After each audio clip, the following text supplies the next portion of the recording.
السلام علیکم 9 کلاس، کیسے ہیں؟ امید ہے اللہ سے کہ آپ سب خیریت سے ہوں گے، آپ کے گھروں میں بھی خیریت ہوگی۔ آج آپ کا حصہ نظم کا ہمارا جو ٹاپک ہے وہ ہے نعت۔ یہ دوسری نظم ہے ہماری۔ نعت کسے کہتے ہیں؟ وہ نظم جس میں نبی پاک صلی اللہ علیہ وآلہ وسلم کی تعریف بیان کی جائے۔ یہ نعت لکھی ہے امیر منائی نے، جو 1832 میں پیدا ہوئے۔ کچھ کتابوں میں ان کا 1828 لکھا ہوا ہے اور ان کی وفات ہوئی سن 1900 میں۔ سن یاد رکھا کریں، تاریخ وفات کا بھی اور تاریخ پیدائش کا بھی دھیان سے۔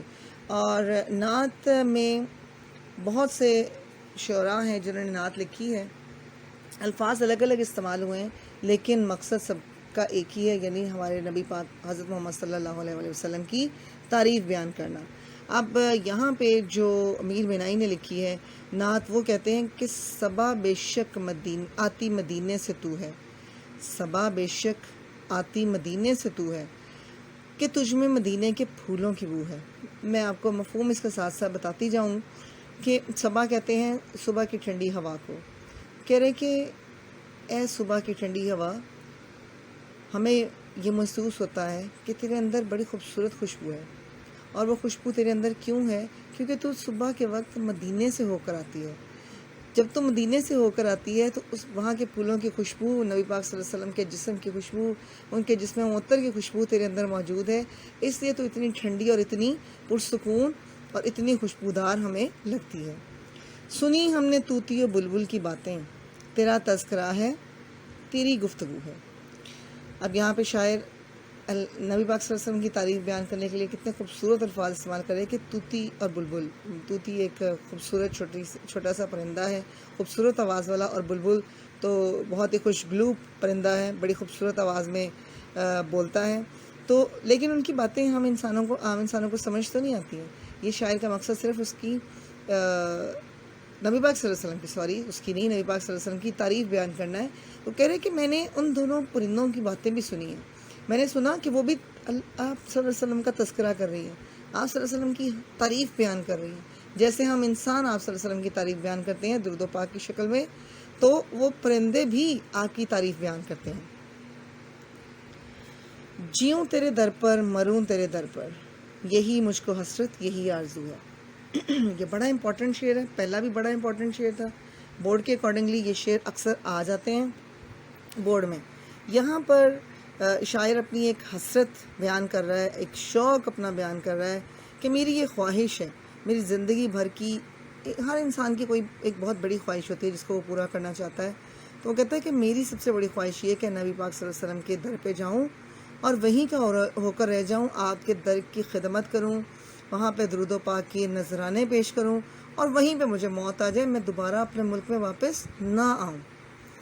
جمے جس طرف آنکھ جلوہ ہے تیرا، جلوہ ہے اس کا، جمے جس طرف آنکھ جلوہ ہے اس کا، جو یکسو ہو دل تو وہی چار سو ہے۔ اب اس میں شاعر پھر تعریف، نبی پاک صلی اللہ علیہ وسلم کی تعریف کے لیے بڑے خوبصورت الفاظ استعمال کرتے ہوئے کہتا ہے کہ ہم جس طرف بھی نظر اٹھائیں ہمیں نبی پاک صلی اللہ علیہ وسلم کا نور ہی نور نظر آتا ہے۔ یہ دنیا اللہ پاک نے نبی پاک صلی اللہ علیہ وسلم کے لیے پیدا کی، آپ صلی اللہ علیہ وسلم کا نور پہلے پیدا کیا، پھر یہ دنیا پیدا کی گئی۔ تو اس لیے وہ کہتے ہیں کہ دنیا میں ہر طرف نبی پاک صلی اللہ علیہ وسلم کا نور نظر آتا ہے، اور جب ہم صرف اپنے دل کی آنکھ سے دیکھیں، ہم اپنے دل کے اندر جھانکیں، تو ہمارے دل کے اندر بھی ہر طرف نبی پاک صلی اللہ علیہ وسلم کا ہی بسیرا ہے، وہی بستے ہیں، کیونکہ اگر ہمارے دل میں ہمارے نبی کی محبت نہیں تو ہمارا ایمان ہی مکمل نہیں ہوتا۔ تیری راہ میں خاک ہو جاؤں مر کر، یہی میری حرمت یہی آبرو ہے۔ یہ بھی بڑا امپورٹنٹ شعر ہے۔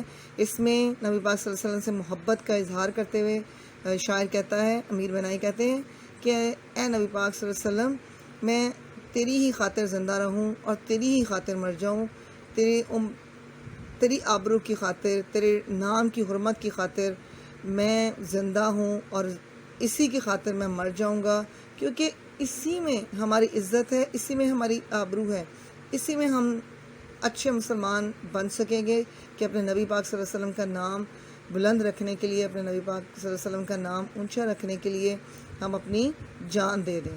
تو کہتے ہیں کہ یہی میری سب سے بڑی، میرے لیے باعث عزت بات ہوگی۔ یہاں ہے ظہور اور وہاں نور تیرا،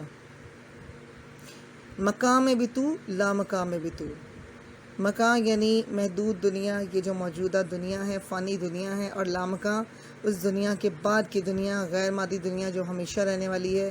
ظہور ہے ظاہر ہونا۔ یہاں نبی پاک صلی اللہ علیہ وسلم کی تعریف میں شاعر کہتا ہے کہ اے نبی پاک صلی اللہ علیہ وسلم، اس دنیا میں ہم دیکھیں تو ہر طرف تیرا ہی نور نظر آتا ہے۔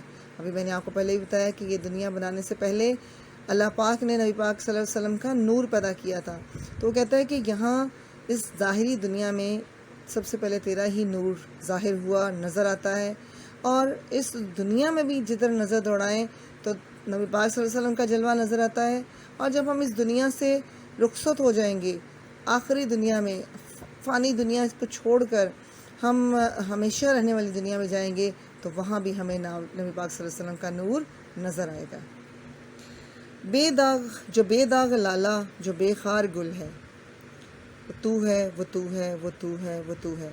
اب اس میں بار بار ایک لفظ استعمال کیا ہے کہ وہ تو ہے نبی پاک صلی اللہ علیہ وسلم، کہ جو بے داغ لالا، لالا کہتے ہیں سرخ رنگ کے پھول کو، بے داغ جس میں کوئی داغ نہ ہو، کوئی دھبا نہ ہو، کوئی نشان نہ ہو، اور جو بے خار گل، بے خار کہتے ہیں بغیر کانٹے کے، پھولوں کے ساتھ کانٹے ضرور ہوتے ہیں، تو کہہ رہے ہیں کہ اتنا خوبصورت بے داغ پھول جو ہے وہ دنیا میں اور کوئی نہیں ہو سکتا، یعنی کوئی انسان ایسا نہیں ہو سکتا جس میں کوئی برائی نہ ہو، برائیوں سے بھرے ہوئے ہیں ہم، لیکن اے نبی پاک صلی اللہ علیہ وسلم صرف آپ کی ذات ہے جو پاک ہے، اور آپ کی ذات ہے جو بے خار گل ہے، یعنی بغیر کانٹوں کے پھول، وہ پھول کہ جو کسی کو تکلیف نہ دیتا ہو۔ ہم عام لوگ تو اپنی زبان سے ہی دوسروں کو بے شمار تکلیف دیتے ہیں، تو یہاں پہ شاعر کہتا ہے کہ آپ کی ذات ایک ایسی ہے کہ جو کسی کو تکلیف نہیں پہنچاتی تھی۔ آپ صلی اللہ علیہ وسلم تو خود کو تکلیف پہنچانے والوں کو بھی دعائیں دیتے تھے۔ وہ لوگ جو آپ پر ظلم و ستم کرتے تھے، آپ کی راہ میں کانٹے بچھاتے تھے، آپ پر پتھر برسائے جاتے تھے، آپ پہ کوڑا پھینکا جاتا تھا، تو آپ تو ان کے حق میں بھی دعائیں کرتے تھے۔ تو یہاں پہ آخر میں بار بار یہ کہتا ہے شاعر کہ ایسی ہستی اور دنیا میں کوئی نہیں ہو سکتی۔ یہ رپیٹ کرنے کا ان الفاظ کا مقصد یہ ہے کہ وہ صرف ایک ہی ہستی ہے، اور وہ ہے ہمارے نبی پاک صلی اللہ علیہ وسلم، حضرت محمد مصطفیٰ صلی اللہ علیہ وسلم۔